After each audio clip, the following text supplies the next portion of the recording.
అంటే రెండేళ్ల మొండి చెయ్యి ఈ పాలనకు ఒక మాటలేదని చెప్పాలంటే మొండి చెయ్యి ఇచ్చింది రాష్ట్ర ప్రజలకు. కాంగ్రెస్ పార్టీ మొండి చెయ్యిని అందించింది, మొండి చెయ్యిని చూపించింది. తెలంగాణ ప్రజలు అనుభవిస్తున్నటువంటి కడగండ్లకు రెండేళ్ళు అయినాయి. ఈ రెండేళ్ల పాలనలో అన్ని వర్గాల ప్రజల్ని మోసం చేసింది, రాష్ట్రాన్ని అధోగతి పాలు చేసింది. రెండేళ్ల పాలనలో రేవంత్ రెడ్డి వారి మంత్రుల మాటలు కోటలు దాటినాయి తప్ప చేతలు గడప దాటలేదు.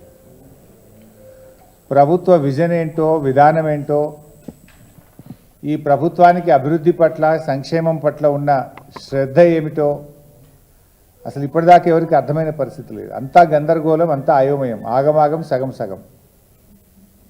సరే, ఒక ప్రభుత్వం ఎన్నికయ్యేది 5 ఏళ్ల కోసం. మొదటి 2 ఏళ్ళే చాలా కీలకమైనటువంటిది. అన్నం ఉడికిందా లేదా చూడడానికి ఒక మెతుకు ముట్టుకుంటే చాలన్నట్టు మొదటి 2 సంవత్సరాల పాలన ఈ ప్రభుత్వం ఎటువైపు ప్రయాణిస్తుందో అర్థం చేసుకోవడానికి ఒక గీట్రాయిగా పనిపిస్తుంది.